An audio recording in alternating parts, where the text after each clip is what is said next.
రాయలసీమ ముఖ చిత్రాన్ని మార్చేస్తూ పునరుత్పాదక ఇంధన రంగంలో రాష్ట్రం మరో మైలురాయిని అందుకోబోతోంది.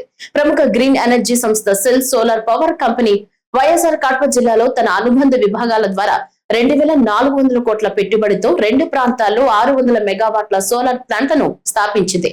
ఈ 2 ప్లాంట్లను జమ్మలమడుగు నియోజకవర్గం పరిధిలోని కొండాపురం మండలం టి కోడూరు గ్రామం వద్ద మంత్రి నారా లోకేష్ శుక్రవారం ప్రారంభించనున్నారు. కొండాపురం మండలం టి కోడూరు సరిహద్దులోని అనంతపురం జిల్లా తాడిపత్రి మండలం బొడాయిపల్లి పరిధిలో 1200 కోట్లతో 300 మెగావాట్ల ప్రాజెక్టును నిర్మించింది. జమ్మలమడుగు నియోజకవర్గంలోని పెదముడియం మండలం దిగువ కలువటాల, నంద్యాల జిల్లా ఉయ్యాలవాడ మండలం గోవిందపల్లి పరిసరాల్లో కలిపి మరో 300 మెగావాట్ల ప్రాజెక్టును 1200 కోట్లతో ఏర్పాటు చేసింది. ఈ 2 ప్రాజెక్టుల ద్వారా సుమారు 500 మందికి ఉపాధి అవకాశాలు లభించనున్నాయి. Andhra Pradesh integrated clean energy policy 2024 మార్గదర్శకాలకు అనుగుణంగా ఈ ప్రాజెక్టును నిర్మించారు.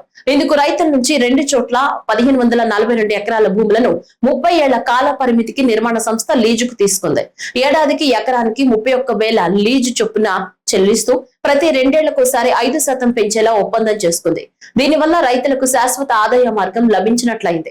పర్యావరణ పరిరక్షణలో భాగంగా ఈ ప్రాజెక్ట్ రాబోయే 25 ఏళ్లలో దాదాపు 2.16 కోట్ల టన్నుల కార్బన్ డయాక్సైడ్ ఉద్గారాలను తగ్గించనుంది. ఈ 2 ప్లాంట్లలో అత్యాధునిక బైఫేషియల్ సోలార్ సాంకేతికతను ఉపయోగించారు.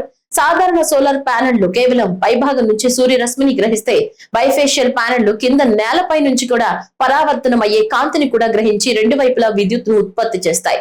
దీంతో తక్కువ స్థలంలో ఎక్కువ ఉత్పాదన సాధ్యమవుతుంది.